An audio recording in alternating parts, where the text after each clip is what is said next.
I know I've heard of this aquaponics thing, and I was thinking Epcot, Walt Disney, you see plants hanging down, and it's a root-based system with no soil. It's continuously fed into water. But actually, aquaponics involves fish. So, Jeremy, you have an aquaponics greenhouse, right? Yes. Tell us about that. I'm going to sell it.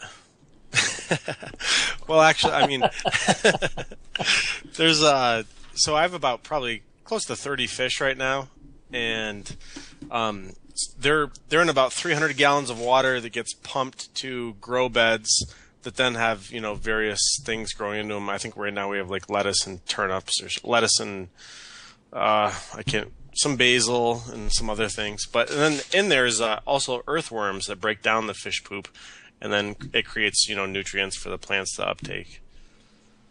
Mm-hmm. But I thought it would be great to become self-sufficient a handful of years ago, and it is nice eating the things that you produce. That tastes amazing. I haven't killed one of the fish yet, although I'm thinking about it pretty soon. But there's nothing better tasting than homegrown vegetation. It's just I heard you and Chris's talk last week about how possibly I might be thinking that have been scammed, and I'm starting to I guess follow along with that conclusion that it's too much. It's just it's impossible to become self-sufficient in these days. Like it's impossible. I'm drawing a memory blank. You're saying that I suggested that you're being scammed? Oh yeah. Last week you and Chris were talking, and you brought up my name specifically. You said, "Oh, Jeremy has an aquaponics system, and we've been talking about this, blah blah blah, and I think that he might be coming to the conclusion that he's been scammed or something." Oh, okay. Right, that you have to go back and forth to work all the time and do that. Yeah. In your free time, and how overwhelming that is. Yeah, I remember that. It's 100%. Yeah, that's correct. It is overwhelming, and I guess one of the ways I justified it at first was where I work. They promote that you should have like the simplest life possible, pretty much. Like live a simple life. Like no. I mean, they don't come out and say no pets, but that type of thing. And so I just felt like I was bucking the system type of a deal, and it's too much work.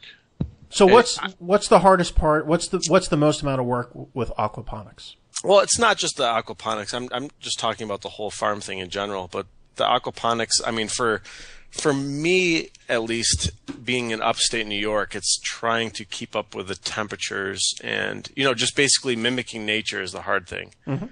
Trying to keep the temperatures and humidity constant. So you don't have an automated system then? I mean, it's somewhat automated. The humidity controls broke last year, so that's not working. But being automated though, once October, November comes around, there's only so much electricity I can throw at it before it just becomes ridiculous. So for those who are new to this, and I am new to this, I didn't have any idea that fish were involved in this system. I think I've got like three quick points which explain, and you tell me if it's wrong. 3 quick points which explain what aquaponics is really about. So basically you're taking fish that are in an aquarium, and if they're able to swim in their poop and pee, it's basically toxic. But when you take that toxic water and you pump it through a tube, and then you throw that into a tray of plants like herbs and lettuce and tomatoes, etc., that actually has beneficial bacteria, and it kind of breaks down, and instead of it being toxic, it actually converts into like nitrates, and then that's absorbed into the food, the plants, much like fertilizer, much like when you go to a farm and they they spray cow manure on everything. I mean, everything. So that's kind of part 2. And then the third part is there's some sort of drainage system that uses whether it's some kind of medium like charcoal or shale. Recycled glass and clay medium. So this clay medium acts as a super filter, and then a buffer, and then it takes that water, which was once toxic, it cleans it, and then the final phase of this closed loop system is that I'm just trying to figure this out. So then that water is now clean, and that's put back into the fish tank. Right. Yep. So I it's been a while since I read the technicalities, but yeah, it breaks down into like nitrites and nitrates. I believe it's the ammonia that does that, and then the plants can uptake one of the type that is then dangerous to the fish. And there being earthworms in there, that creates oxygen as well. But yeah, it basically cleanses the water from. It's like an ecosystem, basically a closed loop ecosystem. Mm-hmm. And it uses roughly about 5% of the water that typical farming would use. Yeah, there's very little loss due to it basically condensating in my greenhouse. That's one of the problems I have is the mold. Basically, it's hard to evacuate the air while maintaining temperature. Mm-hmm. Mm-hmm. So now, of course, I live in farm communities. I live next to Amish people, and I just took a trip from the health food store today, and I just saw one farm after another, and I was looking at the plants that were grown in the soil. And when you compare the plants that are grown in the soil compared to the plants that are grown the way you're doing it, it's really night and day. I mean, the plants out in the outside elements have tons of bugs, attacking it, tons of weeds. They're using chemicals, and the food doesn't really look all that appetizing. Yet every time I see a video, and all I did yesterday was go one video after another. I've accumulated those videos, and you can get access to those videos if you go, once again, to truthin7minutes.com and click on the vault, show you how to get access to those. I took all the ones that I looked at. There were some that were hours long, and I took the best of the best, and I've got those. But when you compare the outside traditional gardening to what you're doing right now, it's really night and day. I mean, it's superior food, right? Well, I've found that I definitely have to supplement with nutrients. Mm-hmm. I think if I did a pure hydroponic system without the fish, I could produce better vegetables and fruits. That's interesting. Why do you think that? I have. Hmm. The fish, because with the fish you have to maintain. There's a balance between the pH that the fish like and the pH that the vegetables like. Mm-hmm. Whereas without the fish, you can bring the pH down to, I think hydroponically plants grow best at around like 5.6 to 6.0 pH. Really? And the fish don't like that much. And so I've grown much superior vegetables with just hydroponic. The fish is, the fish thing is like a kind of like a cool wow factor thing, but I can't grow nearly as good with the fish in there. Now, so if you were hydroponics as opposed to aquaponics, where there's no fish, you would use a heck of a lot more water. Is that what you're saying? Yes, actually, you would usually do a full flush anywhere from a week to 2 weeks out. Every week or every 2 weeks, you would do a full flush of your water, your reservoir water and nutrient solution, as opposed to this recirculating it. Mm-hmm. So, do the fish actually provide that much in the way of nutrition to the plant, or is that a gimmick? I think they do. They do provide nutrition. Whether or not I have all the correct bacteria able to break it down in this little mini ecosystem is another question. It just seems like something, I don't know, something's not quite perfect with it. Mm-hmm. There's something missing from a lot of the articles I've read. It's iron, but that doesn't seem to be it from the experiments I've done. It doesn't seem to help that much. But again, when I look at these videos and I look at stuff that's grown indoors, there's virtually no weeds. You can one tip that I picked up is that you want to use ladybugs to take care of. I forget what the word is that grows on plants. Ladybugs and praying mantises are amazing beneficial insects. Uh-huh. So with all that, the food just literally looks perfect compared to it being outside. I've grown some amazing vegetables. Yeah. Outside or inside? Inside. Yeah, inside. Mm-hmm. Yep. And you're saying because you live in upstate New York, your growing season doesn't go throughout the wintertime because it doesn't get warm enough? What I was saying is that it's not feasible to continue this in a greenhouse in upstate New York for just an individual like myself. It costs too much to heat to keep the fish happy. Mm-hmm. And like last year I moved the whole operation indoors to my garage, and that basically caused so much, there was so much condensation that all the corners in my garage were molding, like the walls, the paint. Gotcha. So it's tough. It's tough playing Mother Nature. Is it possible if you had a bunch of money to throw at this that you could have the fish be perhaps in a basement type of situation, which is more temperate? And if you had all the money to throw at it, yeah, I could have huge, dehumidifiers and whatnot. But the one I was running just wasn't cutting it, basically. So you would basically have the fish it has to be in the shade, basically. Obviously, the plants like the sun, that would be outside in the greenhouse. And you would just run lines between the two? Well, the fish, actually, the way I have them, the grow beds are on top of the tank. Mm-hmm. So the fish don't see light, but the plants do. Everything's in my greenhouse. Gotcha. The water tank and the grow beds are in my greenhouse. But you can't have the fish in the wintertime in your greenhouse. It's not warm enough, you're saying? Correct. Yes. Uh-huh. So I had to bring them into my garage. And I can see that being a pain in the neck. Yes. And that's where it was creating too much mold. Gotcha. So are you seriously contemplating discontinuing this? Yes. I mean, I enjoy it, but yeah, it's too tough. When I look at other climates, if I was down in South Carolina or something, it might be a different story. But up here, it's just too expensive to maintain. Mm-hmm. Guys, you have any questions or thoughts about aquaponics?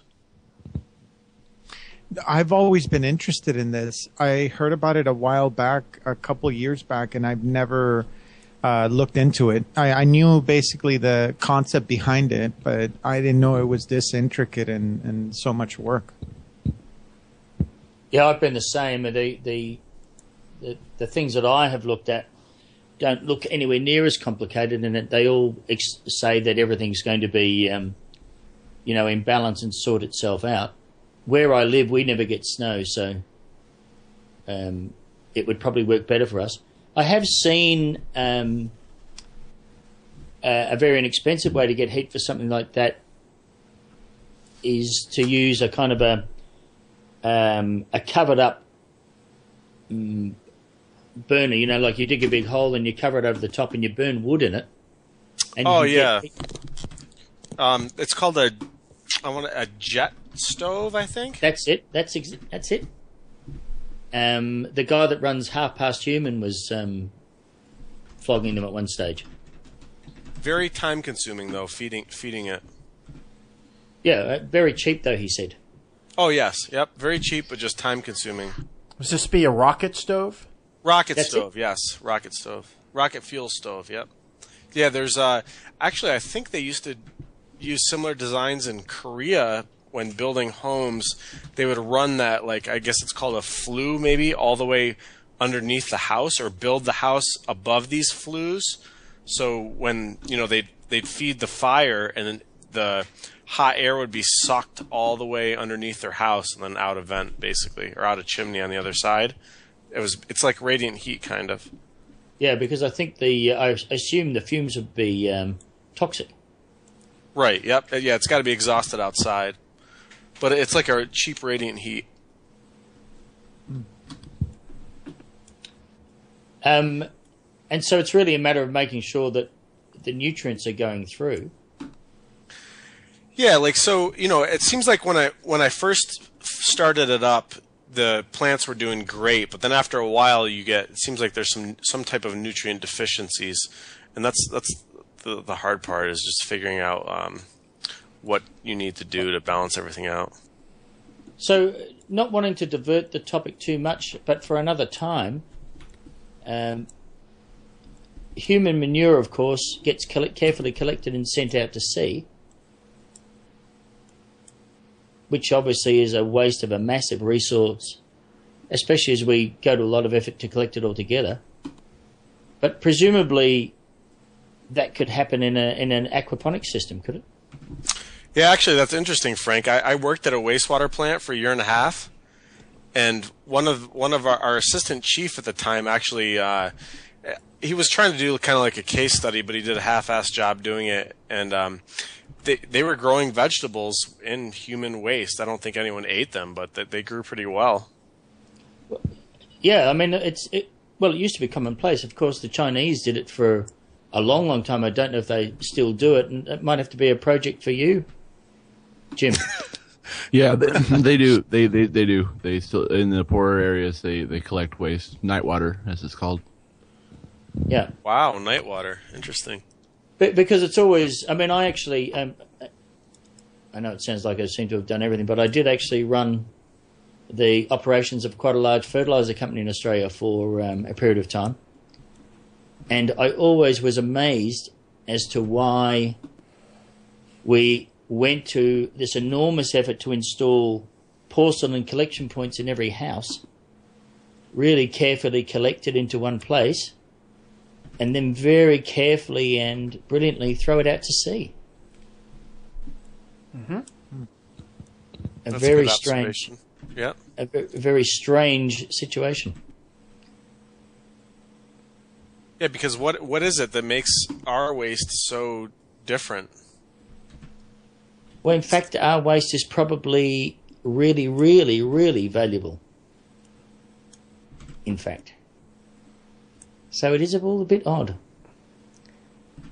I think you got a point there, Frank. Speaking of safety, if you type in aquaponics and safety, you'll see one scaremongering PDF after another. What do you think about that, Jeremy? Do you think that's just scaremongering, or is there any truth to that? What are we looking at specifically? That's a good question. Let me pull it up here. Foods. Here we go. Take a look at this. Boom.